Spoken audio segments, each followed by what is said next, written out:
Decision making is the task which leaders are tasked with the most during their day. Fortunately, most leaders are not trained how to properly make decisions and therefore end up simply going with their gut and not necessarily making an informed decision.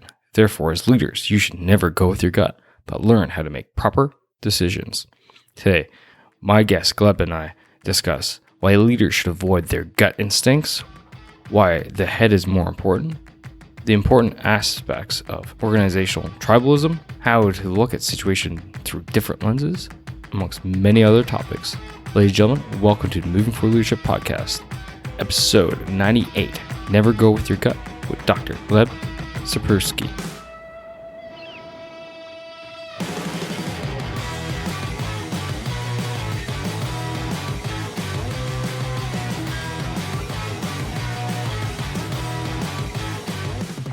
Welcome all to the Moving Forward Leadership Podcast. It's your Chief Leadership Officer, Scott McCarthy, and thanks for tuning in. Thanks for tuning into this podcast, all about you, helping you become a better leader. And that's whether it's yourself, your team, or your organization. Here, you're going to learn how to lead those three aspects better every day. And today we're talking about the epically important concept of decision making. And as decision making, you as the leader, you need to learn how to make better decisions. And that's why I brought in Dr. Tsipursky, because he's a cognitive neuroscience. So he's an expert on behavioral economics and decision making. This is where he actually done his PhD. So you can't find a better person out there. He's the CEO of Disaster Avoidance Experts, and he's spent over 2 decades, over 20 years, consulting, coaching, speaking, and training hundreds of clients across the world, across big companies like IBM, Honda, Wells Fargo, etc., in decision making. So today we talk about his book, Never Go With Your Gut, and the whole principles behind it. It's a great show, folks. It's definitely an eye-opener.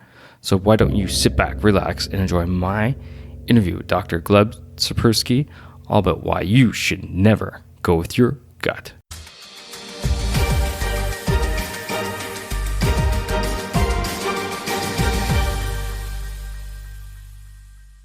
Gleb, man, welcome to the podcast. It's great to have you here tonight. Thanks so much for bringing me on, Scott. It's a pleasure. So I got a copy of your book here, Never Go With Your Gut. I was interested from as soon as I got the email about it, because it's funny because you hear leaders out there, and especially in the business world, you hear of the big business guys ranting and raving about intuition and going with gut instincts and making decisions, but your whole book is premised around not doing that. So I guess my first question with the show is, why should leaders avoid their gut instincts in the first place? Well, if we look at the ways that gut instincts bring leaders down, we'll see that it's a serious problem. And why do our gut instincts bring us down? Well, let me give you a couple of examples. Let's start with small businesses. Look at small businesses. Within 5 years, according to Small Business Administration here in the US, probably similar in Canada, about half of all small businesses fail. Within 10 years, most small businesses fail, a lot more, because of bad decisions by their leadership. If you look at, so that's kind of like one end of the spectrum. Now, let's look at the bigger end of the spectrum. There was a study of the largest companies that went bankrupt, of large companies that went bankrupt in the US from 1981 to 2007. So before the financial crisis, the Great Recession, so it just kind of stopped there. It looked at companies that were worth over 500 million that went bankrupt. And what it found was that these companies, huge companies, actually went bankrupt. 46% of the companies went bankrupt solely due to really bad decision-making by the leadership. Really bad strategic decision-making by the top leadership led to the bankruptcy of 46% of these companies. So 46%, that's just about half. Now, for the large majority of the rest, better decision-making by the leadership would have likely prevented bankruptcy. So it was a significant component, not the whole story. So we see that leaders can make, at the top, biggest companies or the smallest companies, can make some pretty bad decisions when they go with their gut. And they trust their gut. Leaders tend to trust their gut too much, partially because they've never been taught to do anything different. We have no education, we have no professional development in decision making. Really, like if you go to any MBA program, you'll see courses on economics, supply and demand, macroeconomics, microeconomics. You won't see courses on how we should make decisions effectively. That's not kind of part of what the people are teaching. If you look at how people who don't have an MBA, who they just get training on the job, they don't get taught how to make decisions. They just go ahead and do it, and sometimes it works, sometimes it doesn't.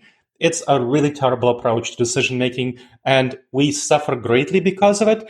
We individually, our careers, the careers of leaders, individuals, professionals, suffers greatly because of these poor decisions, as well as the businesses. They suffer greatly because of these poor decisions. So whenever somebody says, go with your gut, it makes me really pissed to hear that, because it's such bad advice. It's horrible advice. And people just follow it, and they just follow it because they don't have a better way. And I'm here to say that that's really not good. And we need to have actually evidence-based business decisions, as opposed to, right now, just intuitive-based decisions.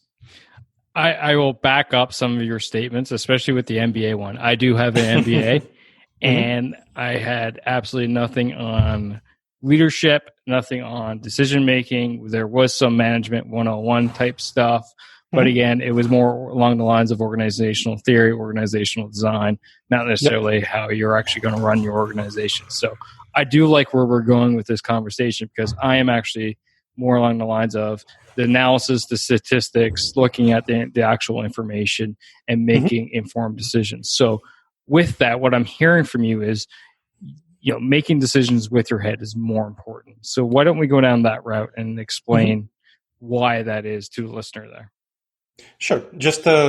And I want to talk a little bit later about information, because we tend to trust information too much and trust our intuitions around information. So that's an important nuance. We don't want to just say, this is the data and I'll go with it, partially because of the dangerous judgment errors in our minds that cause us to make bad decisions about data. But let's flag that for now. Now, why do we want to use our heads as opposed to simply trusting our guts and going with our gut? Because our gut is actually not evolved for the current business environment. It's fascinating when we think about what are our instincts evolved for. Our instincts are the same primitive instincts, the same gut intuitions that we had as babies. Those are the same instincts. Gut intuitions, they're the natural thing that comes without any layer of civilization. It's just natural primitive urges. That's what the gut intuition is about. That's what the instincts are about. And they are not adapted to the modern business environment. That's not what they're evolved for. The modern business environment has been around only since World War II. What they're evolved for is the savanna environment, when we were hunters and gatherers and foragers, lived in small tribes of 15 people to 150 people maximum. So that's the tribal response. So one of our two fundamental drivers of our instincts, of our intuitions, is tribalism. There are two components to tribalism. One is we like people who look like us, think like us, have our beliefs, have our perceptions, have our feelings, values, and we don't like people who don't. That's one aspect of tribalism, and that causes a lot of problems in business. We can talk about that later. Another aspect of tribalism that causes huge problems in business is our desire to climb to the top of the social hierarchy, even at the expense of the bottom line of the company. That's the internal politics that causes a lot of problems, and a lot of external decision-making that leads to really huge problems for a company. We can talk about companies like WeWork, where Adam Newman blew a huge... Anyway, we can talk about that too. So that's tribalism. That's one thing. The other thing that's really bad about those savage, natural, intuitive gut reactions is the fight or flight response. That's the second big component that comes from our savage background, our savanna background. Our ancestors succeeded because they produced us, their descendants, because they were able to jump at 100 shadows very aggressively, very quickly, and have the fight or flight, and they were able to escape from the saber-toothed tiger or fight opposing tribal members, which that was really important for them to survive. In our current environment, we don't have nearly so many dangerous threats to our survival. Our business environment is not about these immediate threats that we need to respond quickly, immediately with aggression or flight. We need to think things through and analyze things from the smallest thing, like you get some constructive critical feedback from a customer. What are you going to do? You're going to fight them. You're going to say, no, you're wrong. You're going to flee. You can kind of ignore it. A lot of people, unfortunately, who don't have much business experience do that. They tell customers that, hey, you're completely off. I'm awesome. Or they flee from the information and ignore it. Of course, seasoned business leaders, seasoned professionals know that that's a really bad approach to critical, constructive customer feedback. But we had to train ourselves. We're not taking the natural, intuitive route, which is the fight or flight. We had to train ourselves to take constructive critical feedback, whether it's from clients, whether it's from supervisors, whether it's from peers. And that's just one example of where we have to do very intuitive things, going against our intuition to succeed in business. So that's kind of why it's very dangerous to trust your gut impulses. And instead, it's very important to check with your head before deciding whether to follow a gut impulse or not. You've mentioned a lot of things in there, and one that definitely stuck out was of interest of mine is one that you said that we can go back to. So I want to go back to, and this, I'll call it organizational tribalism, and I want to call it business tribalism because we reach out to people even outside of the business community. Yes, we have a lot of business listeners there, but I'll call it organizational tribalism because it still exists. Believe me, I see it in the Canadian military too. Of course. And I've worked with the military, and I've seen it really, especially between different military branches. Branches, occupations, et cetera, et cetera. So why don't we go down that road? So What is tribalism? How does it occur? How does it form? And why is it so detrimental to the efficacy of an organization? So we talked a little bit about why tribalism forms. It's part of our natural instincts, our natural intuitions. If you look at, again, let's go to babies. They are the ones who are the easiest examples of who where our instincts come from. If you look at a baby that looks at another baby that looks like it, or that likes the same things that it likes, it will like that baby. It will want to play with that baby. If another baby looks like it doesn't like the same toys that this baby does, the baby will not like that baby. So it's kind of like that is inborn in us. That is an instinct. That's an intuition to like people who look like us, who we perceive, who think like us, who like the same things we like. We perceive these people to be part of our tribe. So that is something that was really important for us in the savannah environment to survive. If we were thrown out of our tribe, we would not survive, we would die. So that was really bad. So we have these strong instincts. Now, how that plays out in organizations is quite problematically in many ways. So you've probably heard about the value of teamwork, where people say, hey, teamwork is great, teamwork is awesome. Unfortunately, they don't talk about the negatives of teamwork. I did a contract for a company that managed, so I'm a consultant, coach, trainer on these topics. I'm also a cognitive neuroscientist and behavioral economist who researches these topics. So I do consulting, coaching, and training. And one of my consulting clients is a company that manages housing associations. And the company actually grew very fast through mergers and acquisitions. And it had a central office and it had branch offices. The central office is responsible for managing finances and all that good back-end stuff. The regional offices are responsible for client relationships, sales, and so on. So what happened there was that there was a strong sense of teamwork among the people in the central office and a strong sense of teamwork among people in the regional offices. And they often clashed because the finances people often wanted policies to be very strict, whereas the regional people in the regional offices who are responsible for sales and customer service wanted to adapt policies to the needs of the customers. And so they had this strong sense of teamwork within each one that resulted in big, big clashes between them, where they ended up writing nasty emails to each other, using all caps and criticizing each other, CCing the CEO. And the CEO had to get involved a bunch of times to address that. So yeah, that's an area that I worked on at resolving the kind of tensions that they were experiencing because of this teamwork that's another word for tribalism, the tribe that had really negative consequences within the company. So that's one example of really problematic consequences within a company of tribalism. No, yeah, I could definitely see how that would be a negative consequences for sure. Like, and I can see the problems there, and ultimately, it's bogging the leader down, right? It's bogging the leader down in the ability to build the team, but at the strategic level, building the team, because all of a sudden you got an us and them mentality that's breeding within your organization, and that leader may come from one of those two sides, and all of a sudden they are actually biased in how they look at the situation and may make a decision in the wrong way. And I think we're kind of jumping ahead here in your book, because you talk about in your book looking at situations through different glasses or different lenses. So I think this is actually a good dovetail into that discussion, because how can leaders ensure that they don't become biased, that they do look at a situation holistically and use the proper lens or glass for it? Well, there are a whole bunch of techniques that are discussed in my book, Never Go With Your Gut, How Pioneering Leaders Make the Best Decisions and Avoid Business Disasters. But let's talk about what you just said. One of the techniques is considering other people's perspectives. We don't tend to consider other people's perspectives nearly enough. We suffer from a cognitive bias known as the false consensus effect.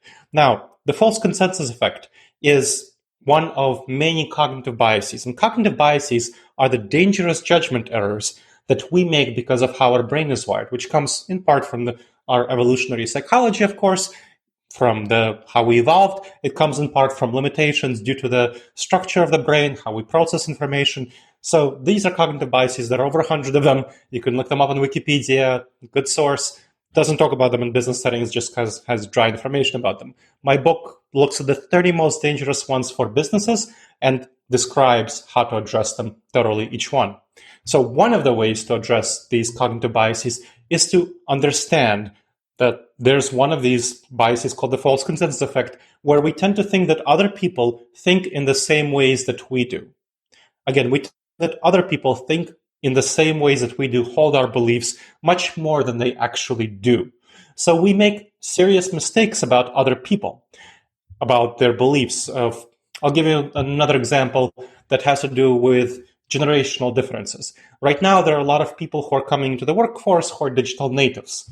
And unfortunately, senior leaders, people, the baby boomers, Generation X, and so on, well, senior leaders will be baby boomers. They tend to perceive these people who are coming, these young people, as younger versions of themselves.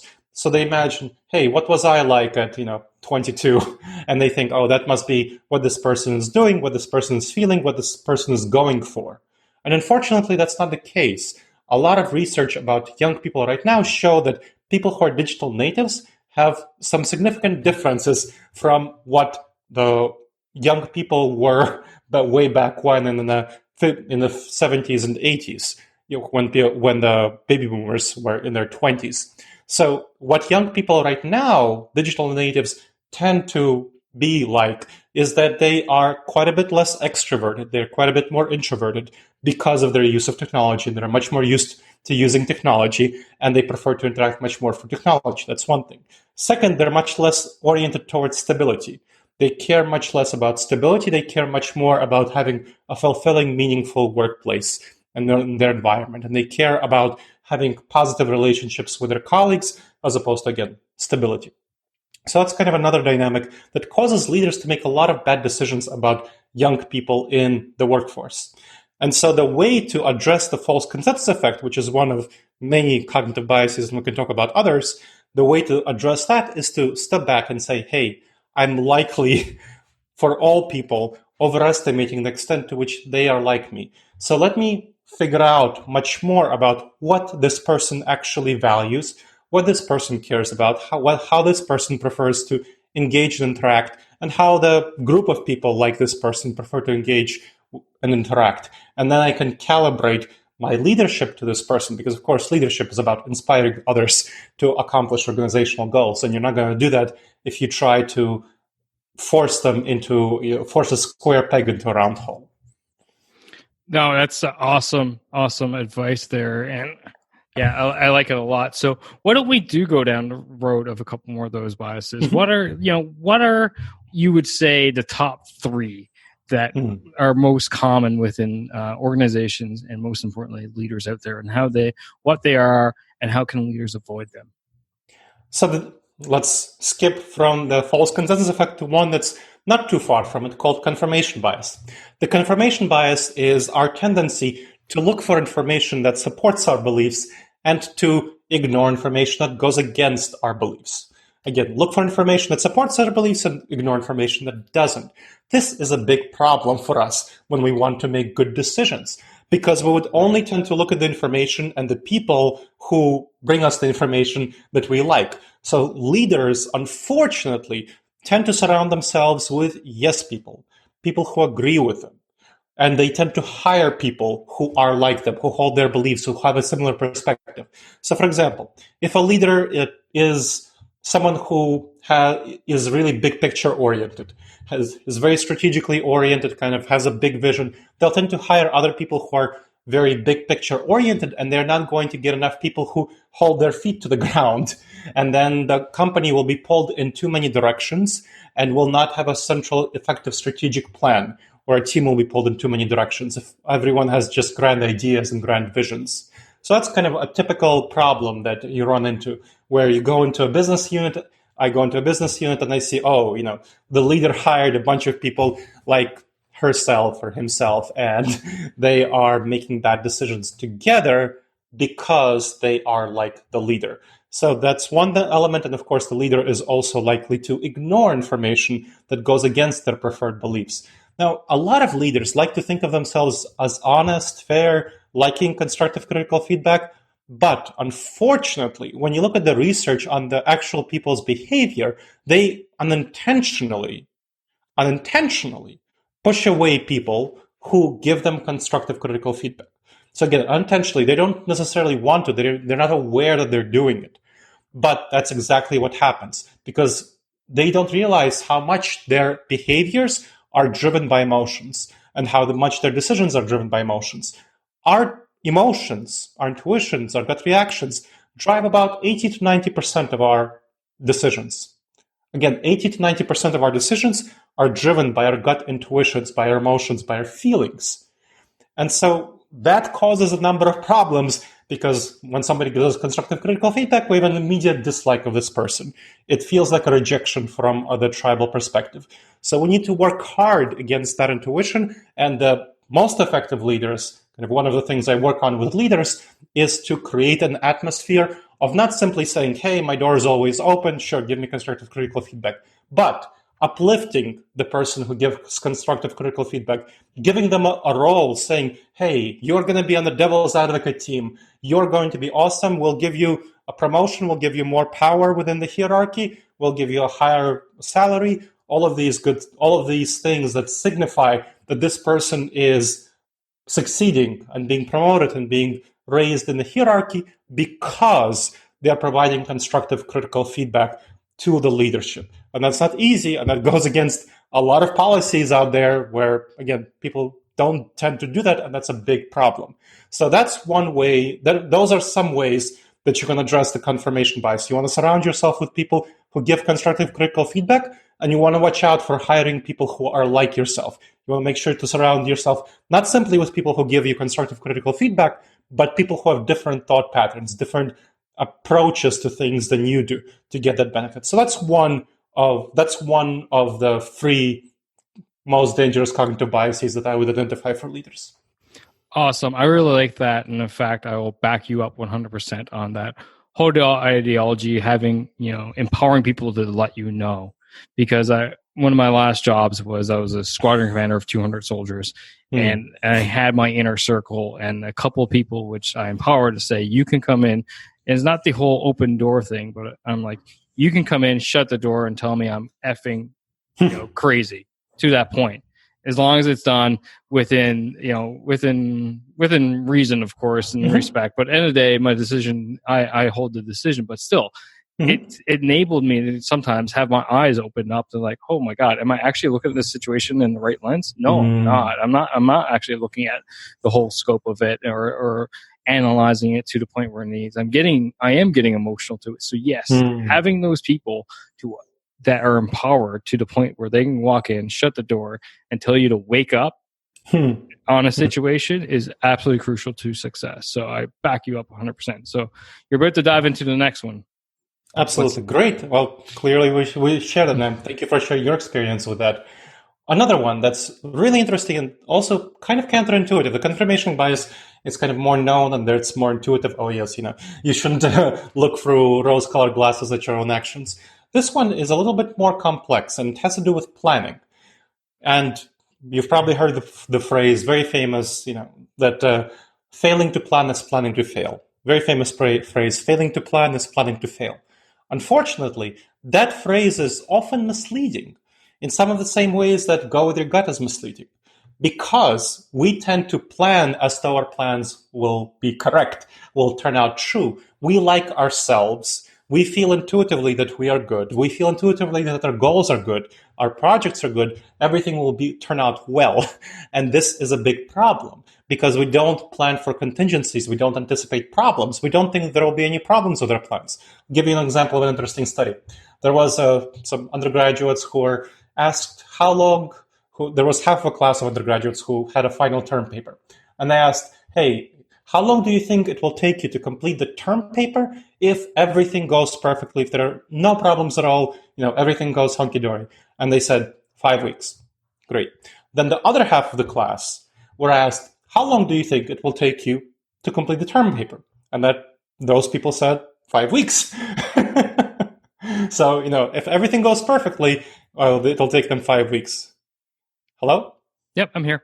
Yeah, okay. If everything goes perfectly, it will take them 5 weeks. And if everything doesn't go perfectly, it will take them 5 weeks. So people don't think about all the problems. And we have the same mindset as those undergraduates. That's just how we think. That's just how our brain operates. So because of this mindset, we need to specifically plan for problems, plan for contingencies, plan for issues. So a much better phrase is failing to plan for problems is planning to fail.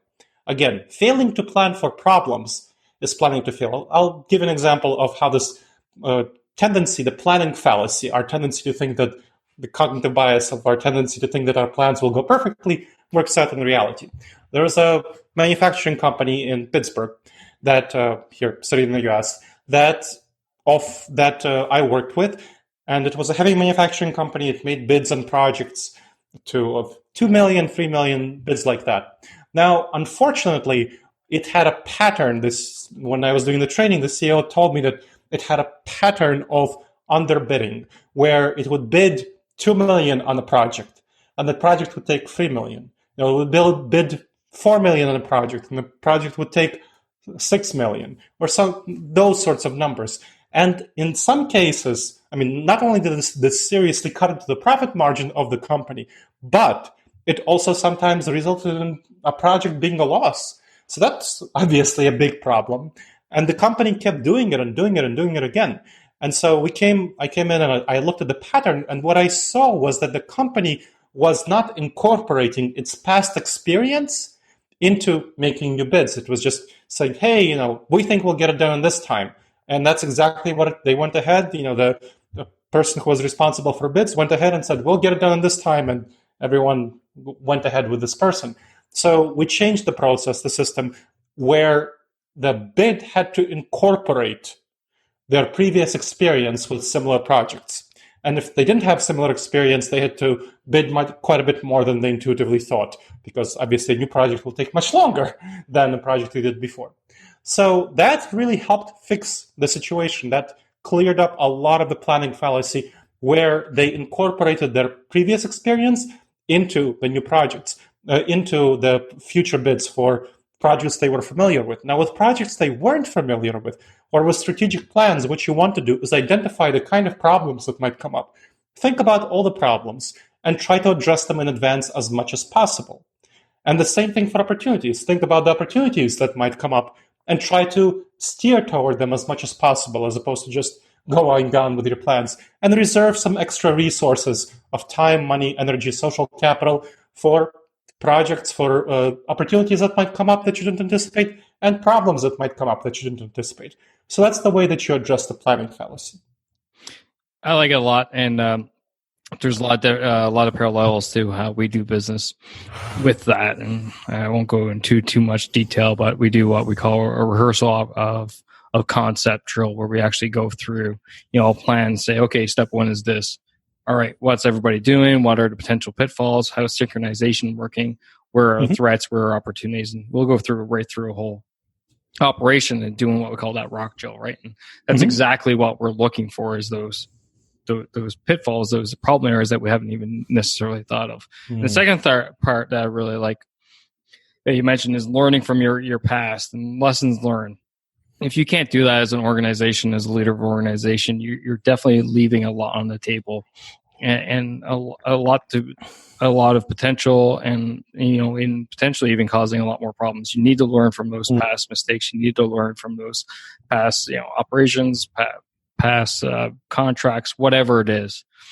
And unfortunately, too many organizations go, all right, this job's done, moving on to the next. Yeah.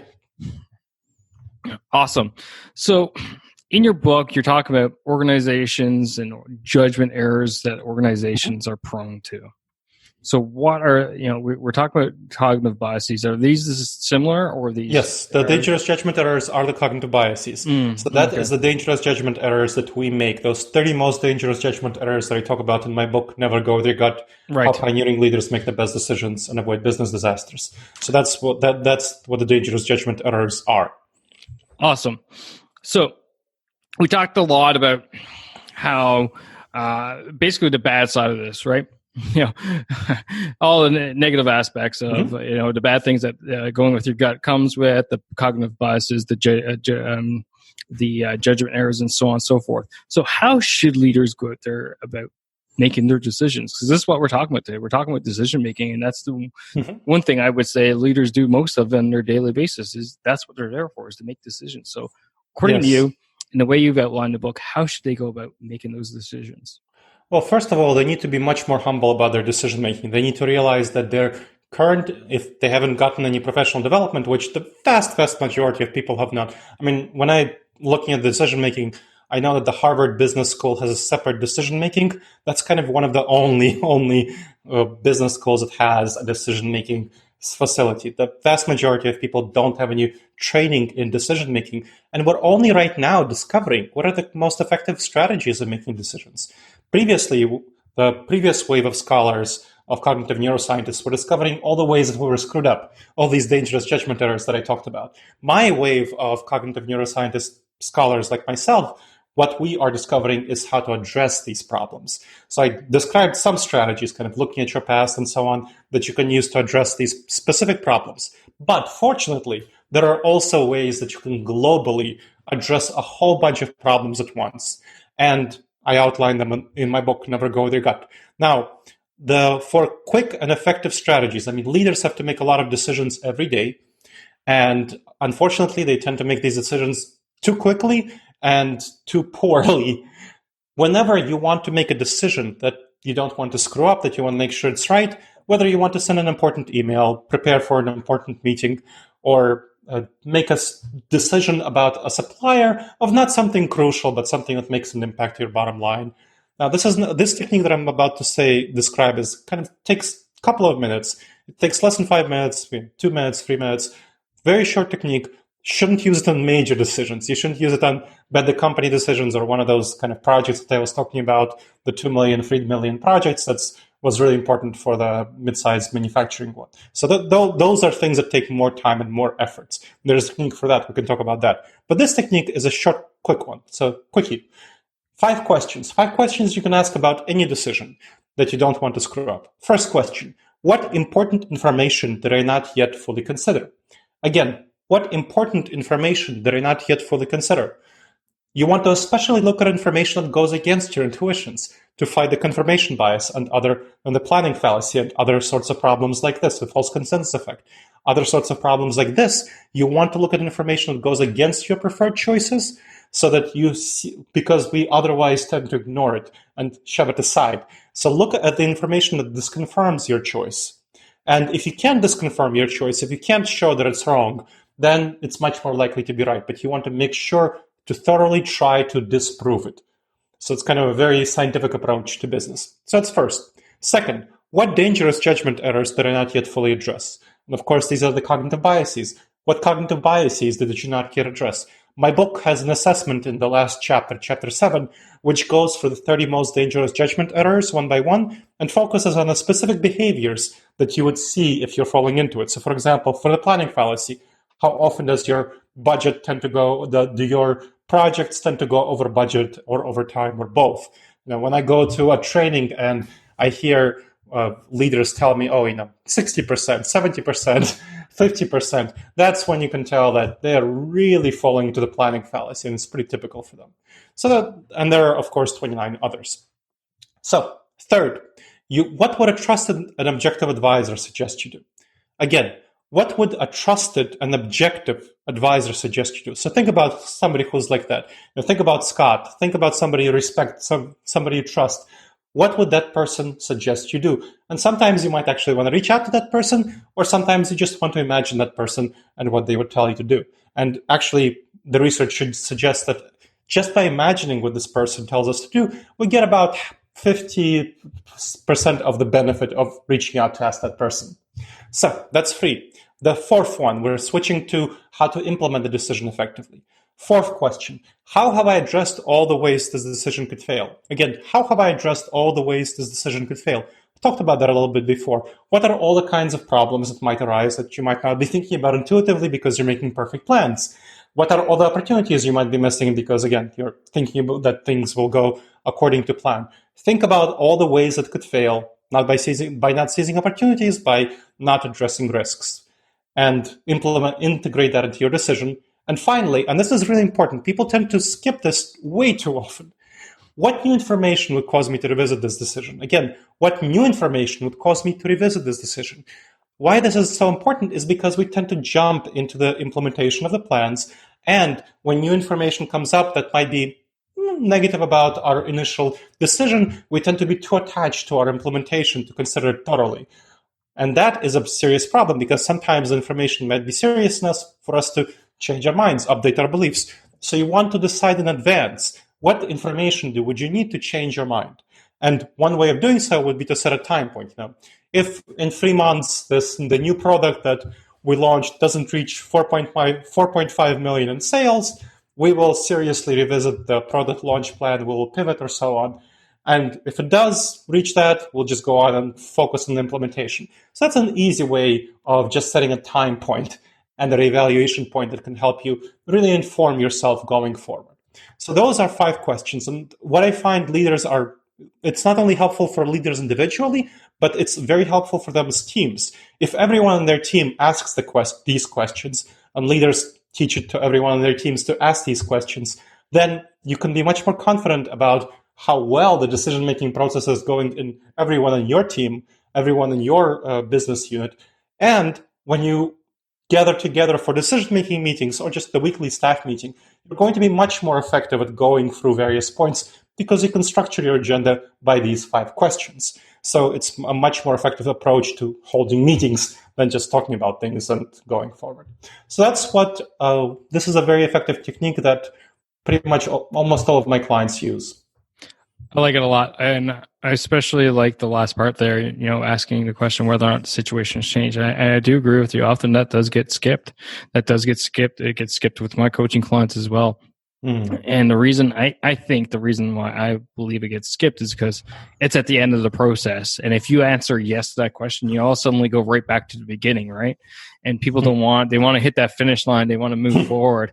They want to carry on and, get the project done. But all of a sudden it's like, oh no, if I asked you, has the situation changed? And I go, yes, I go right back to the beginning. And all of a sudden I'm going to look not as effective, not as efficient, weak to my bosses or my subordinates, and et cetera. So I think that's the reason why it gets skipped, but at the same time.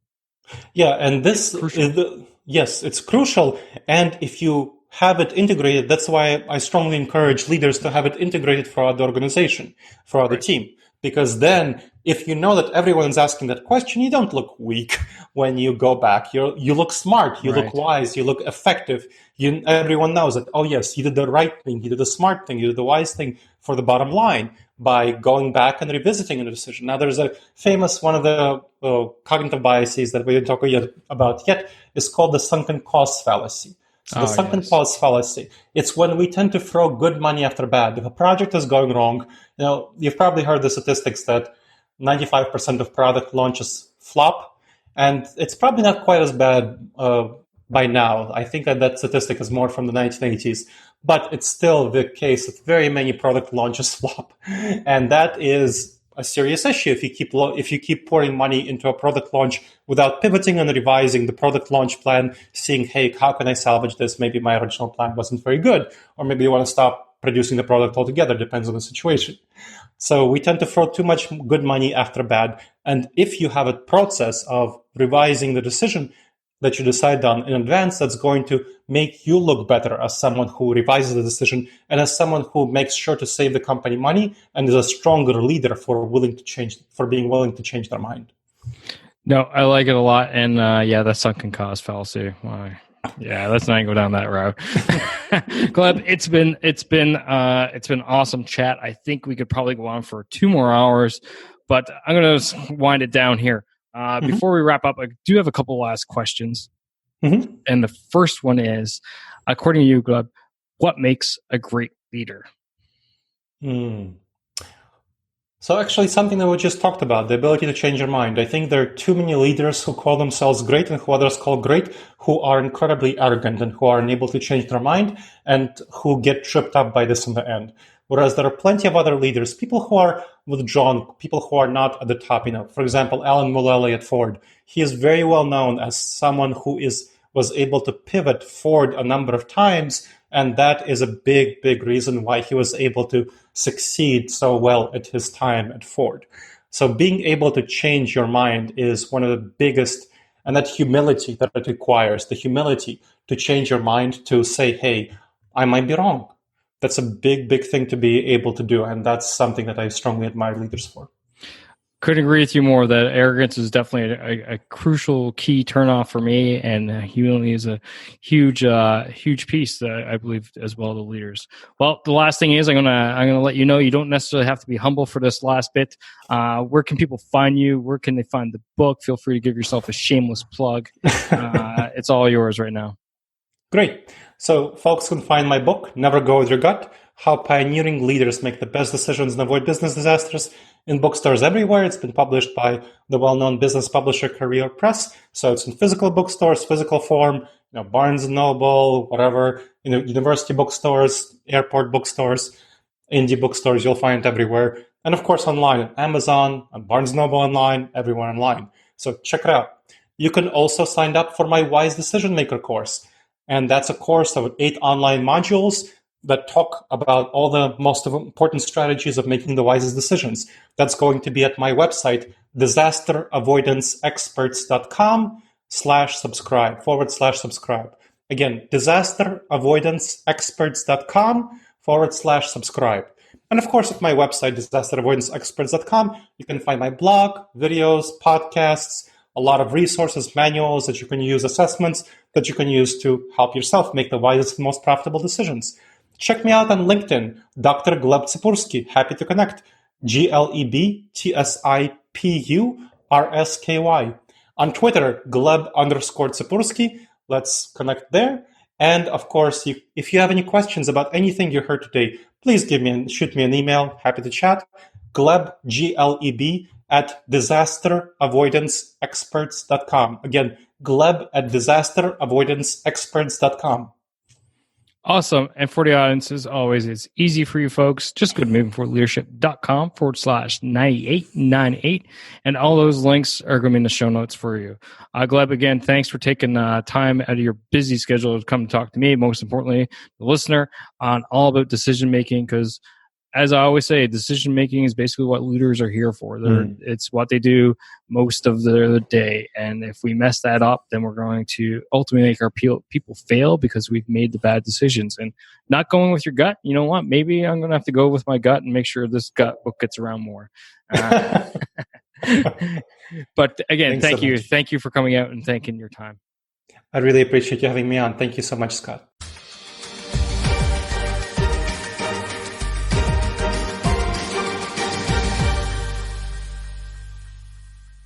All right, that's all I got for you fine folks today. I hope you enjoyed the show. I hope you enjoyed the interview. And most importantly, I hope you got something out of it. And if you did, remember, R squared, S squared, right?